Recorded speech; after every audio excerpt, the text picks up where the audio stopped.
Hi, my name is Sarah Chapman. This is for the North Kansas City tournament. My pronouns are she, her, hers, and my piece is titled Gloria Alive by Emily Mann. If you need a pause to take in any information, that's totally okay, but I'm about to begin in 5, 4, 3, 2, 1. Welcome. I see that we're all gathered here today. Now, before we get started, I just want to go ahead and get this out of the way. Everyone always asks about the aviator glasses. Well, they were prescription at first, but then they became more about protection. You know, the bigger, the better. The hair, too. I know you're all probably wondering why I'm so optimistic, given this shitstorm that we're currently in. I guess you could say that I'm a bit of a hopeaholic. Besides, I grew up with all this nonsense. Who here remembers the 50s and early 60s? Growing up, there have been countless women that have influenced our lives. Harriet Tubman, Rosa Parks, Amelia Earhart, Gloria Steinem. Gloria paved the way for rights for women, but not only that, she jumped through enormous hurdles to be able to get us the rights that we currently have today. So let's look a bit more into that in Gloria Alive by Emily Mann. When I first came to New York, I had no idea what a feminist was, or that I would eventually become one. All I knew was that I wanted to be a writer, a political journalist. See, my first in-depth article for the New York Times was on textured stockings. Yeah. I knew that if I wanted to get a really in-depth political story, I would have to write one in spec. So, it's 1963. John F. Kennedy had just been assassinated and his brother's running for office. And when I turn in my report to my editor, he gives me two choices. He said either A, I could join him in his hotel later that evening and discuss my article, or I could mail his letters. I'll mail your letters. You see, sexual harassment, it wasn't even a term then. It was just called life. Well, this one day I'm told to interview this actor at some hotel, and when I show up, no one's there. So I'm waiting. All the while I see this assistant manager just standing there watching me. And then all of a sudden he comes barreling towards me. Women are absolutely not allowed to be here without an escort. Okay. So I waited outside. Nobody came. Turns out the actor did come, didn't see me, and left. My editor misses a deadline and I miss a paycheck. One that I desperately needed. Well, a couple more months later, and I see that this demonstration is going on at the exact same hotel because in their fancy big oak room, they decided they wouldn't serve women at lunchtime. I'll admit, I didn't join in on these demonstrations. Not because I didn't think it wasn't right. I mean, sure, I marched for the Vietnam War. I marched for equal rights. But I thought that marching for just women was frivolous. But then I heard about all the times that women said no. Well, a couple more months later, and I'm about to interview at the same hotel when that assistant manager comes barreling over unescorted. No. I have every right to be here. Why aren't you sending out all the unescorted men, who could be male prostitutes? Or is it because I know that the hotel supplies call girls and you're just afraid that you'll lose your cut?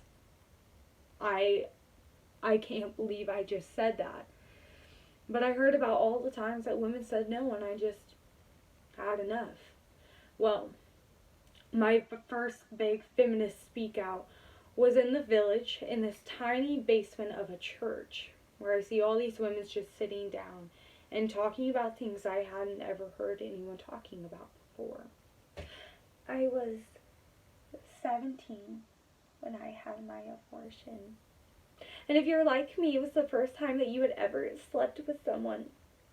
When I got in on 54th and Lexington, and they put a blindfold over my eyes, I didn't get any anesthetics, and I wound up getting an infection. And I may not ever have children again. You see, and that's what this is. It's a curse, and it's a sin for women to get pregnant. I hadn't heard this before. Women talking about all of these things. But what I didn't tell them, what I hadn't told anyone, was that I had also had an abortion. I was in London, working as a waitress, waiting for a visa to come through so I could go to India. Partly for a fellowship, but also partly to get away from this marriage that I just shouldn't have had. When I found out I was pregnant, well, what am I going to do? Am I going to drink a bottle of Clorox, throw myself down some stairs, rent a horse and go galloping through Hyde Park, all the stupid and dumb things that women think of? But then I met this insufferable American playwright, and that's when she told me, in Britain, if you could deem your pregnancy life-threatening, then you could get an abortion. I'll do this for you. But you have to promise me 2 things. Anything. First, you won't tell anyone my name. And second, you'll live the life that you want. Live the life that I want.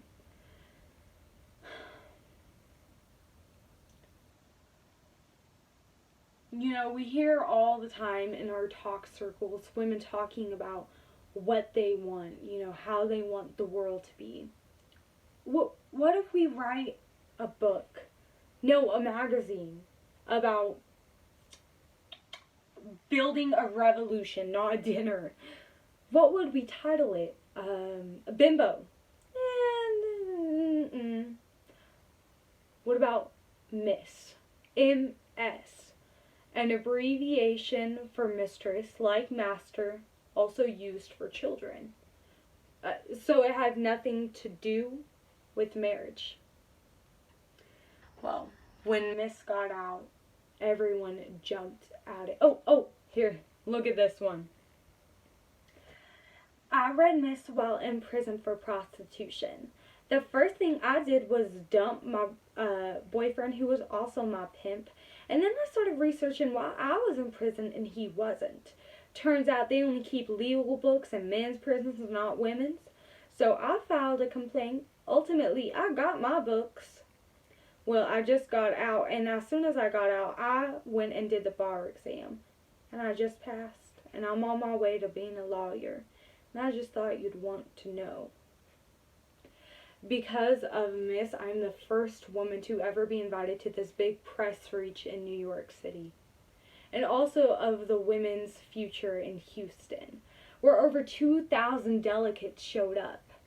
And of course, there's Phyllis Schlafly, who had been invited by no one, who was also debating this topic. I believe that the women's rights movement is breeding a new type of narcissism. It's da-da-da-da-da-da-da-da. Okay, Phyllis. Well, the Equal Rights Amendment passed. I want to live here forever. I want to continue to do this work over and over and over and over again. Because I guess you could say that I'm a hopeaholic, and I know the work will go on and on forever. Thank you.